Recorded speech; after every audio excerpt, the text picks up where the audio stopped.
창세기 3장 1절에서 6절까지 말씀해봅시다. 창세기 3장 1절에서 6절.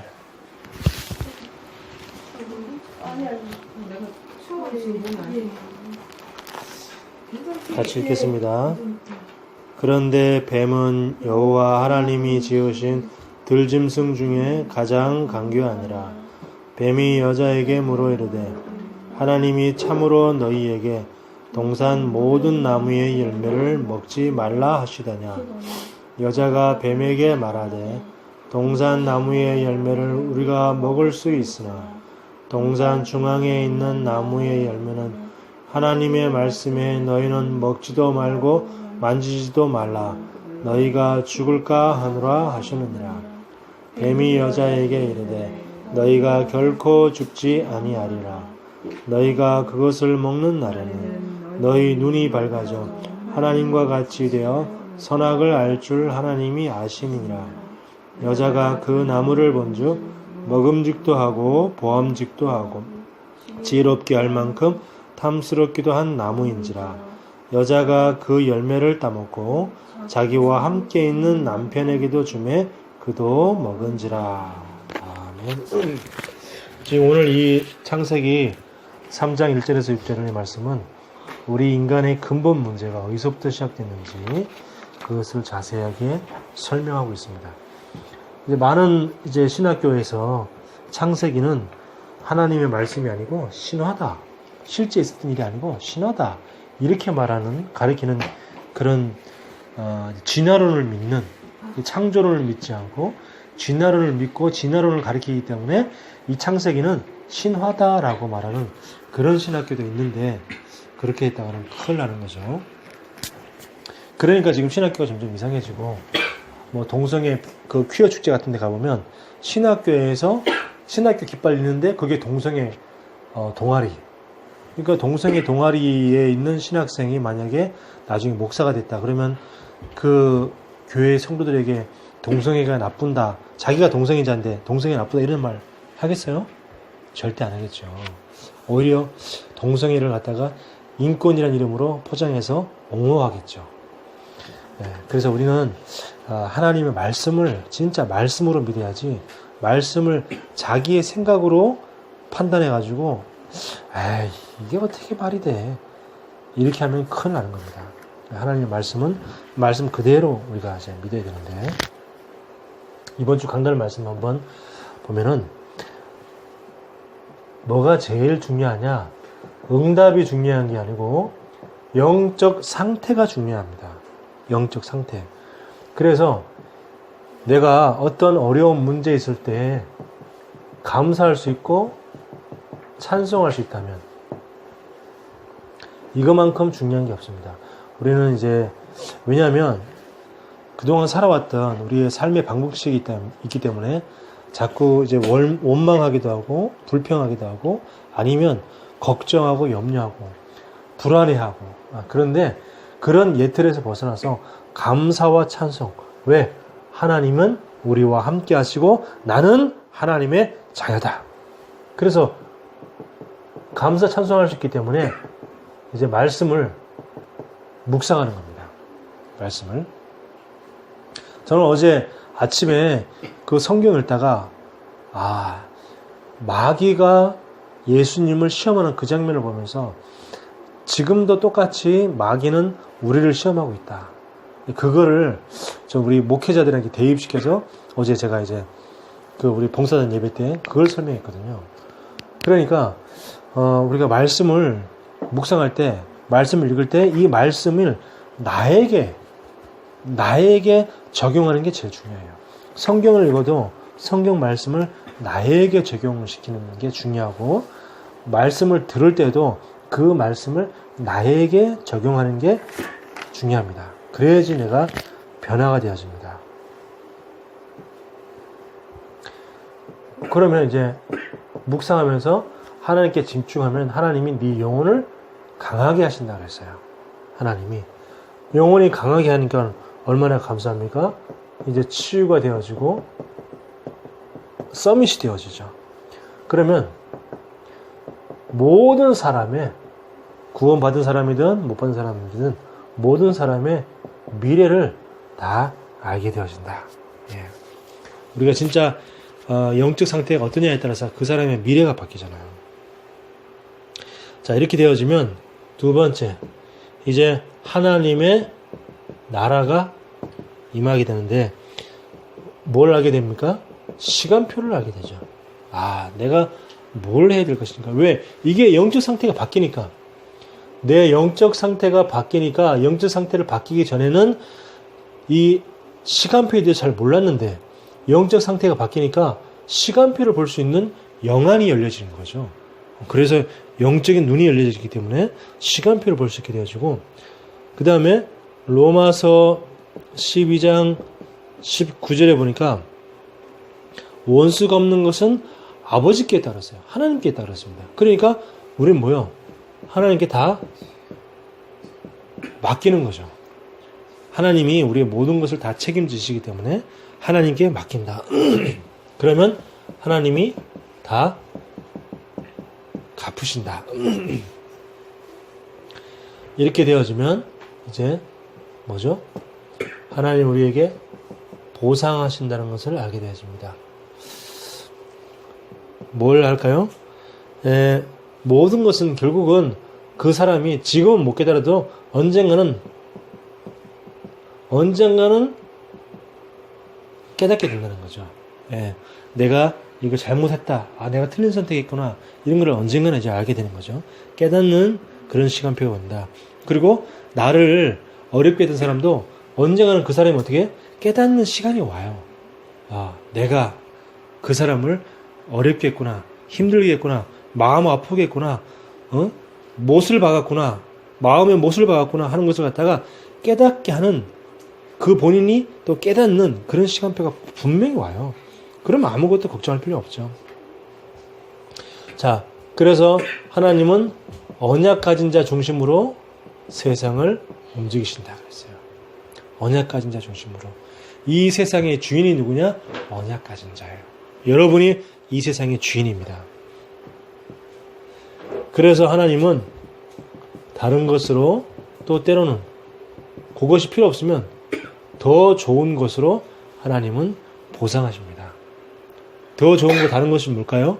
바로 성령의 충만함과 5가지 힘, 영적인 힘, 지혜의 힘. 우리가 공부할 때도 지혜가 필요하지만, 공부할 때 지혜 필요하죠? 어떻게 하면 똑같이 공부하고도 내가 더 좋은 성적을 낼 수 있을까? 그쵸? 어떤 사람은 10시간을 책상에 앉아 있어도 1시간 공부한 사람만큼의 효과를 못 내는데, 어떤 사람은 할 거 다 하고 1시간 딱 앉아 있는데 마치 다른 사람의 5시간, 6시간 책상에 앉아 있는 것보다 더 큰 그런 효과가 나오기도 하잖아요. 그게 왜 그렇습니까? 하나님이 주신 지혜를 가지고 공부하기 때문에. 그 다음에 세 번째가 뭐죠? 이제 건강. 하나님이 건강을 우리에게 보상을 주시고, 그 다음에 이제 경제 축복. 또 이제는 마지막에 만남의 축복까지. 그 모든 것들이 다 하나님 우리에게 보상하시는 것들이다. 다시 말하면 우리에게죠. 요걸 갖다가 우리에게 하신다는 거죠. 자, 그래서 오늘 요 강단의 말씀을 다 기억하면서 하나님은 누구냐? 하나님은 누구냐? 자, 하나님께서는 인간을 멸망시키는 죄로 인한 저주, 그리고 지옥 권세, 그리고 이 사단의 권세, 이 세 가지를 완전히 박살내기로 하나님은 계획을 하셨어요. 죄와 저주, 지옥 권세와 사단의 권세를 완전히 박살내기로 하나님은 이미 작정을 하셨어요. 그래서 하나님만이 이 일을 하실 수 있는데, 왜 이 일을 박살내냐면 이 일 때문에, 이 세 가지 때문에 인간은 끊임없이 계속 고통 속에 있고, 그리고 이 세 가지 때문에 인간은 엄청나게 영적인 문제로 고통을 당하게 되는 거죠. 자, 그래서 하나님께서 누굴 보내셨냐? 독생자 그리스도 되시는 예수를 보내셨습니다. 우리 인간의 모든 문제를 해결하신 분이 그리스도인데 그 그리스도가 누구냐? 예수.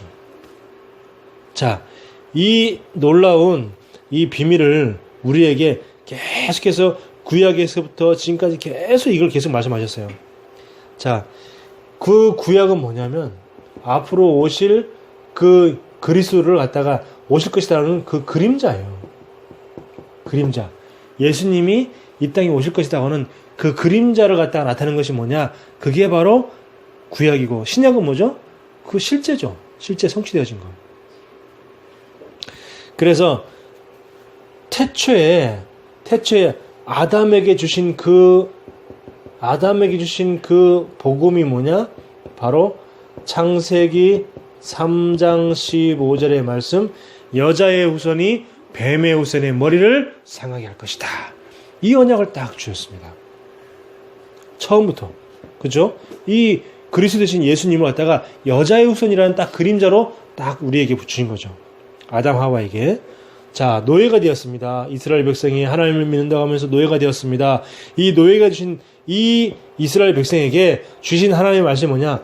출애굽기 3장 18절에 피제사, 어린 양의 희생제사, 어린 양이 희생을 당해야지만 너희가 그 죄와 저주와 사단 지옥권세에서 해방되는 것이다. 이걸 딱 주신 겁니다. 자, 노예에서 겨우겨우 이 언약 잡고 노예에서 해방됐는데 또 이스라엘 백성은 바벨론에 70년간이나 포로가 되었습니다. 이때 주신 말씀이 뭐냐? 이사야서 7장 14절 여자의 처녀가 잉태하여 아들을 낳으리니 그 이름을 임마누엘이라 하리라. 네. 참된 언약 가진 우리와 함께하기 위해서 우리 이 땅에 오신 그리스도 되시는 예수. 이 예수 그리스도를 이 땅에 오시기 위해서 포로가 되었을 때 처녀가 잉태되어서 아들을 낳을 것인데 그것을 임마누엘이라고 하는 그런 언약을 우리에게 미리 주셨어요. 그래서 언약 붙잡을 때 나오게 되었습니다. 언약 잡을 때 아담 하와가 언약 잡을 때 거기서 해방되었고 또 노예됐을 때 이스라엘 백성들이 이 언약을 잡았을 때 출애굽기 3장 18절 이 언약 잡았을 때 해방되었다니까요. 포로 됐을 때 이사야 7장 14절 이 언약 잡았을 때 해방되었어요. 여러분이 문제 속에 있습니까? 언약 잡으면 해방되는 거예요. 언약 잡으면. 이스라엘 백성들이 노예, 포로 그런 문제 속에 있었잖아요. 그것도 하루 이틀이 아니고 400년, 70년. 긴 그리고 비참한 고통스러운 그런 문제 속에 있을 때 언약 잡았을 때 나오게 되었다. 그래서 언약 잡으라는 거예요. 계속 이스라엘 백성들이 무언가를 열심히 자기가 노력한 게 아니고 언약 잡는 거 그거 하나 했는데 나오게 되었다. 저와 여러분이 어떤 문제와 고민 속에 있다면 언약 잡을 때 그 문제와 고민에서 해방되는 것이다. 다른 방법이 있는 게 아니고 하나님은 이 방법을 우리에게 주셨습니다. 하나님은 이 일을 성취시키셨는데 그걸 보고 뭐라 하냐? 신약이라고 그러죠. 구약은 뭐죠? 앞으로 오실 것에 대한 그림자. 신약은 뭐죠? 실제로 오셔서 구약의 모든 예언을 다 이룬 것입니다. 그래서 마태복음 16장 16절에 주는 그리스도시요 살아계신 하나님의 아들이십니다. 이 베드로가 자기 앞에 계신 그 예수님을 뭐라고 했냐? 당신은 그리스도십니다. 아무도 그걸 몰랐는데 아무도 설마 이분이 우리가 스승으로 모시고 있는 이분이 정말 그리스도일까? 아마 의심도 못했을 거예요. 근데 베드로가 어마어마한 고백을 한 거죠. 주는 그리스도시요 살아계신 하나님의 아들이십니다. 이 그리스도를요 로마서 10장 9절에서 10절 보니까 마음에 믿어 의에 이르고 입으로 시인하여 구원에 이르느니라.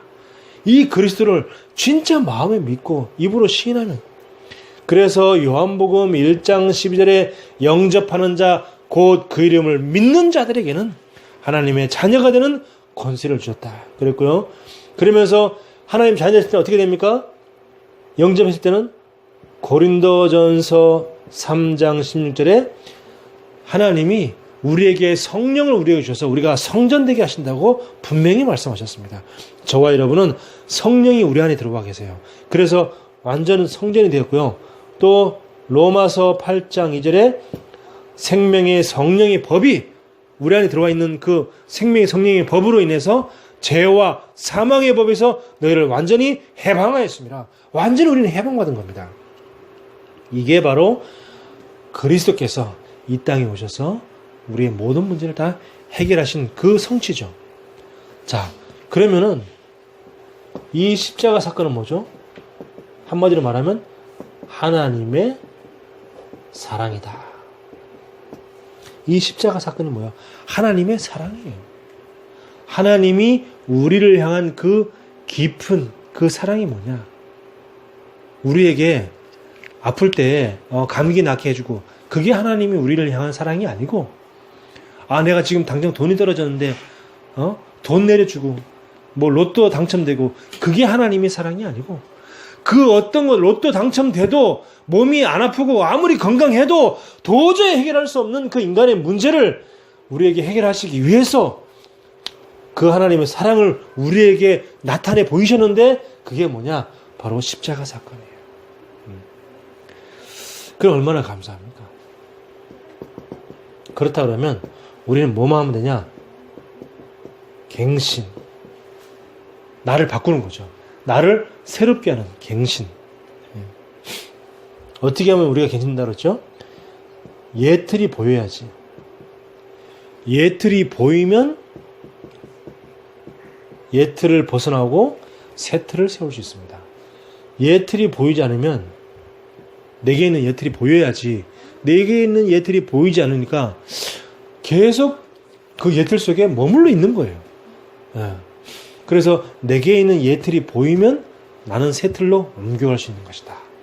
내게 있는 예틀이 보여야지. 내게 있는 예틀이 나를 변화시키는데 전혀 도움이 안 되는구나. 이게 돼야지. 그렇죠? 저는 사실 올해 이제 2020년 들어가면서 운동을 뭐 추우니까 그냥 집에서라든지 이렇게 스쿼트를 하루에 100개씩 하자. 한 번에 100개를 한꺼번에 하는 게 아니고 25개 한 세트, 또 25개 한 세트 해가지고 뭐 한 100개 하는데 한 5분 정도면 할 수 있으니까. 그래서 이제 그렇게 하다가 일주일에 한 번 내가 등산하기로 했는데, 등산하는 날은 등산을 했으니까 이제 스쿼트를 안 하고, 등산 안 하는 날은 계속 매일마다 스쿼트를 해야지, 이렇게 이제 계획을 딱 세웠단 말이에요. 근데 등산을 여기 한번 바로 집 뒤에 이제 등산이, 이게 봉산이라는 산이 있으니까, 여기가 이제 저 불광역까지 이어진 산이에요. 이 산이 굉장히 길어요. 높지는 않은데, 높은 산은 아닌데 굉장히 길어. 산이 이게 쭉 길어. 그래가지고 이 봉산이 어디서 시작되냐면, 저기 증산역 있는데 증산동이 시작해가지고 저기 불광동까지, 여기까지 이렇게 산이 이어져요. 굉장히 길죠. 우리는 중간에 좀 이렇게 세절 있고, 이 세절 위에 이렇게 우리 집이 여기 있으면 바로 위에 올라가면 바로 여기니까. 그러면 이제 여기 쭉 하면 불광역까지 가는 거야, 이렇게. 근데 저는 이제 불광역까지 갈 수가 없는 게 너무 기니까, 보통 이제 뭐 1시간 반 코스로 여기서 뭐 이쪽으로, 하루는 이쪽으로 가고, 한 이 정도까지 가서 왕복 1시간, 가는데 한 30분, 오는데 한 30분, 중간에서 뭐 이렇게 뭐 운동기구들도 있으니까, 산 정상에 이렇게 운동기구들이, 놀이터에 있는 공원에 있는 운동기구들 있잖아요. 그런 것도 있으니까 잠깐 운동도 좀 하고. 그러면 이제 뭐 보통 1시간 30분 코스로 이렇게 운동을 해요. 하루는 이쪽으로 갔다가, 또 그 다음 날은 이렇게 갔다가, 이쪽으로 한번 갔다가, 이렇게. 그렇게 하니까 너무 좋은 거예요. 이렇게 그 산 정상에서 쫙 그 시내를 쫙 바라보면서 기도도 하고, 또 신선한 공기를 들이마시고, 그리고 더 좋은 건 뭐냐면, 귀에다가 영적인 링거, 이 영적인 링거를 딱 꽂고 계속 말씀을 들으면서 쫙 가면요, 진짜 행복하다, 이런 생각이 들 정도로. 그래서 이 등산하는 시간만큼은 절대 누구하고도 함께 안 와야지, 절대 나 혼자만 다녀야지, 이런 생각이 들어요. 절대 안 돼요. 등산만큼은 절대 혼자 가야 돼요. 왜냐? 그래서 혼자서 방해받지 않으니까. 혼자서 막, 어때는요, 이게 오르막길, 내리막길 산이 있잖아요. 이렇게 정상에서도 이렇게 오르막길 있고 또 내리막길 있고 막 있잖아요. 그러면 일부러 막 오르막길 더 빨리 막 가요. 빨리 막 가다가 정상에 딱 서면 또 내리막길 천천히 걸어가고 조금 얕은 걸음으로 또 이렇게 내려왔다가 또 오르막길 서면 또 큰 걸음으로 막 올라가 힘차게 헉거리면서 막 올라갔다가 또 내려올 땐 잔걸음으로 차근차근 걸음 내려오고 막 그러면서 말씀 듣고 있으면요 얼마나 좋은지 몰라요. 절대 같이 안 가요. 절대. 이거는 해본 사람만이 알아요. 얼마나 이게 참 행복한 시간인지. 말씀 듣고 신선한 공기 마시지, 몸 건강해지지, 영적으로 힘을 얻지, 막 이런 얼마나 좋은 시간인지 몰라요. 그래서 여러분들이 올해 진짜 새롭게 자꾸 나를 바꾸는 시간 가지세요. 저는 이제 요 시간을 이제 하면서 어제 오늘 그제 오늘 한 3일 한 것 같아요. 그럼 이제 막 땀이 막 젖었으니까 오자마자 막 샤워하고 이제 막 또 점심 확 먹고 또 밖에 나갔다 오고 나가서 이게 여러 가지 사역하거나 뭐 볼일 보거나 이렇게 그렇게 하고 그렇게 하는데 정말 우리는 세트를 세워야 돼요. 내 영적으로 힘을 얻는 세트, 나만의 영적인 힘을 얻는 세트를 딱 세우고 또 건강할 수 있는 그런 건강에 힘을 얻는 세트를 딱 세우고 이렇게 할 때 여러분들이 진짜 영적인 힘이 회복되어지고 가장 중요한 건 뭐죠? 영적 상태가 바뀌어요. 영적인 상태가. 그 이제 혹시라도 이제 뭐 일이 있거나 아니면 이렇게 해서 못 가는 날은 또 이제 뭐 스쿼트 100개 하고 막 이러면 또 다리 힘도 딱 생기고 힘도 생기지, 몸도 건강해지지, 신선한 공기 마시니까 힘도 나지. 그리고 걸으면서 뭔가 이렇게 자꾸 이렇게 이렇게 보고 사람들 지나가면서 뭐 힐링도 되고요. 뭐 이런 사람 저런 사람들 보고요. 오늘 어떤 보니까 어떤 그 아버지가 자기 딸을 데리고 갔더라고. 막 딸이 약간 좀 살이 좀 쪘어요. 그러니까 딸을 갖다가 운동시키고 살 빼려고 그러는가 봐. 그래서 아빠가 동행하는 거야. 같이 동행하고.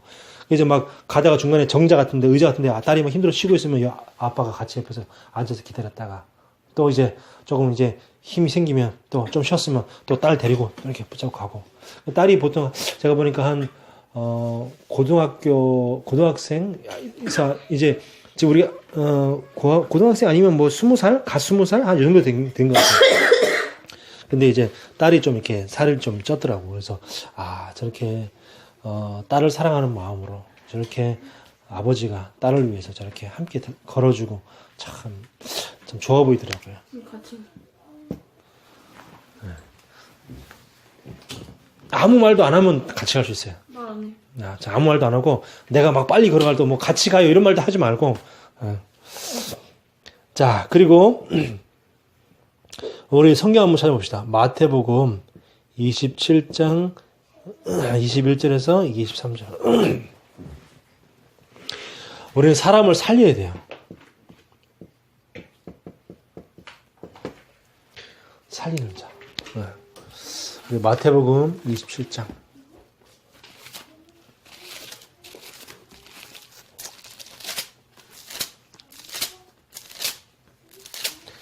하나님은 우리에게 살리는 자로 우리를 부르셨습니다. 27장 21절에서 23절. 지금 예수님을 재판하는 그런 장소예요. 예수님을 재판하는 장소인데 3명이 십자가의 못을 박히게 됩니다. 지금 3명의 제수가 재판을 받고 있어요. 그래서 여기 십자가 1명, 또 2명, 3명. 근데 예수님만 아무 죄가 없고 나머지 2명은 살인자고 강도예요. 그러니까 십자가 죽어도 싼 놈들이야. 십자가 죽어도 싼 놈들이야. 예수님은 아무 죄가 없으신 분이야. 근데 이 재판장에서 어떻게 하나 봅시다. 20절부터 봅시다. 20절에 대제사장들과 장로들이 무리를 권하여 사람들이 막 충돌질 하는 거죠. 바라바를 달라 하게 하고 예수를 죽이자 하게 하였더니, 바라바가 누구냐? 그 당시에 여러 사람을 죽인 연쇄살인마예요. 연쇄살인마. 자, 근데 연쇄살인마를 갖다가 어떻게? 달라, 놓아줘라. 그리고 예수를 죽이자. 이렇게 말하는 겁니다. 그러니까 지금 이 21절에 총독은 뭐죠? 지금 이스라엘이 로마의 속국이 되어 있잖아. 그러니까 로마에서 총독의 사람이 와서 이 이스라엘 다스리는 거예요. 우리 일제시대 때 일본 놈들이 우리나라에 어떻게 총독을 세워주고 일본 총독부 해가지고 우리나라를 다스렸잖아요. 그러니까 그 총독이 있는 거예요, 지금. 총독이 대답하여 이르되 둘 중에 누구를 너희에게 놓아주기를 원하느냐? 이르되 누구라고? 예수님이라고 그랬어요? 바라바로소이다. 지금 연쇄살인마 바라바를 풀어주고 예수님을 죽이라고 지금 이러는 거예요. 이게 말이 됩니까? 이런다니까요. 22절에 이제 총독이 이름이 빌라도예요. 우리가 그 사도신경에 빌라도 나오죠? 빌라도에게 고난을 받고 뭐 이런 나오죠? 자, 빌라도가 이르되 그러면 그리스도라고 하는 예수를 내가 어떻게 하랴? 그들이 다 이르되 십자가에 못 박게 하겠나이다. 전부 다 막 소리치는 겁니다. 저 예수를 십자가에 못 박아야 됩니다. 23절 봅시다. 빌라도가 이르되 어찌무이냐? 무슨 악한 일을 하였느냐? 내가 볼 때 이 빌라도가 예수님을 이렇게 재판을 했잖아요. 신문을 했단 말이에요. 신문했는데 아무 죄가 없어. 뭐 도둑질을 한 것도 아니고 살인을 저지른 것도 아니고 아니 십자가에 도저히 죽일 만한 일을 한 게 없어. 그러니까 어찌미냐 무슨 악한 일을 하였느냐. 그런데 대답 없이 무조건 뭐라 그래요? 그들이 더욱 소리질러 이르되 십자가에 못 박아야 하겠나이다 하는지라. 24절 빌라도가 아무 성과도 없이 도리어 밀란이 나르는 것을 보고 물을 가져다가 무리 앞에서 손을 씻으며 이르되 이 사람의 피에 대하여 나는 무죄하니 너희가 당하라. 나는 아무 죄 없다. 나는 죄 없는 사람을 분명히 나는 놔주자고 했는데 너희들이 저 죄 없는 사람을 죽이자고 했으니 너희가 그 죄값을 피값을 너희가 당해라 하고 자기는 이제 손 씻고 일어나는 그 장면입니다. 지금도 사단은요 계속 못 박아라 그래요. 지금도 저 사람을 못 박아라. 서로 분열시키고 지금도 못 박으라는 거야. 저 인간 못 박아라. 저 꼴보기 싫은 인간 저 인간 못 박아. 가슴에 못을 박아. 사단은 그럽니다. 원래는 그게 아니고요. 살리는 자. 누구에게 못을 박아야 돼? 사실은 내가 나에게 못을 박아야 돼요. 내가 나에게 못을 박아야 되는데 자꾸 다른 사람을 못 박으라고 그러는 거야. 저 꼴보기 싫은 인간. 저 인간 못 박아. 부부간에 누구야? 저 남편 못 박아야 돼, 저거. 남편은 저 아내 못 박아야 돼. 저 말 안 듣는 내 자식, 저거 못 박아야 돼. 친구 간에도, 쟤는 좀 이상해. 야, 우리랑 달라. 야, 저 새끼 좀 못 박아. 사단이 원하는 게 바로 그거예요. 못 박아라. 못 박아라. 못 박아라. 못 박게 하소서. 못 박게 하소서. 못 박게 하겠나이다. 이게 사단이 원하는 거예요. 우리는 뭐죠? 살리는 자. 누구에게 못을 박아야 돼요? 내 자신에게 목을 박아야 돼. 내가 수용하지 못하고 포용하지 못하고 이해하지 못하는 내 자신을 자꾸 못을 박아야 돼. 내 자신을 못 박고 나의 수용하지 못하는 내 자신을 십자가에 못 박고 나는 저 사람을 수용하게 하여 주옵소서. 나는 도저히 저 사람을 이해하지 못하겠는데 이해하지 못하는 나를 십자가에 못 박고 나는 저 사람을 이해하게 하여 주옵소서. 나에게 십자가에 못 박아야 돼. 나를. 그래서 갈라디아 20장 말이 그 말이에요. 나는 십자가에 못 박혔고 이제 나는 죽었고 내 안에 그리스도가 산 것이니 나는 그리스도를 통해서 나는 산다. 그 말입니다. 나는 날마다 나를 십자가에 못 박아야 돼요. 나를 날마다 남을 이해하지 못하고 남을 수용하지 못하는 내 자신을 십자가에 못 박고 그러면서 다른 사람은 살리고. 근데 대부분 사람들은요 구원받지 못한 사람은 반대로 합니다. 다른 사람은 십자가에 못 박고 지는 막 살려고 발버둥 치고. 그게 구원받지 못한 사람이에요. 구원받은 사람은 어떤 사람입니까? 자신을 십자가에 못 박고 다른 사람을 살리는 사람이에요. 누가 그랬습니까? 예수님이 그랬어요. 예수님은 자기 자신을 십자가에 못 박고 우리 모두를 다 살리셨어요. 그게 복음이에요. 복음은 내 자신을 십자가에 못 박고 모두를 다 살리는 것이다. 그게 복음이다. 그럼 우리도 또 나를 십자가에 못 박아야 됩니다. 사도 바울이 뭐라냐? 나는 날마다 죽는다라고 했어요. 사도 바울이 그랬다니까요. 나는 날마다 죽노라 그랬어요. 그 말은 뭡니까? 사도 바울이 그렇게 대단하고 그렇게 훌륭한 사도 바울도 자기는 날마다 내 자신을 십자가에 못 박는다. 그 말이에요. 그렇게 우리하고는 전혀 비교도 할 수 없는 그 사도 바울도 나는 날마다 나 자신을 십자가에 못 박는다. 그렇다면 우리는 뭐죠? 우리는 날마다 십자가 못 박는 게 아니고 저는 내 자신을 볼 때 초마다 십자가 못 박아야 돼. 초마다. 매 초마다 나를 십자가에 못 박아야 돼. 그래야지 진짜 사람을 영적인 눈으로 볼 수 있어요. 안 그러면 자꾸 육신의 눈을 보니까. 승리하는, 진짜 내 자신을 십자가에 못 박고 승리하는 저와 여러분 되길 바랍니다. 기도합니다. 하나님 은혜를 감사합니다. 오늘도 말씀을 통해서 우리가 하나님을 바라보고 더욱더 복음을 알아가고 복음을 깨달아가고 복음 속으로 들어갈 수 있도록 은혜 주시니 감사합니다.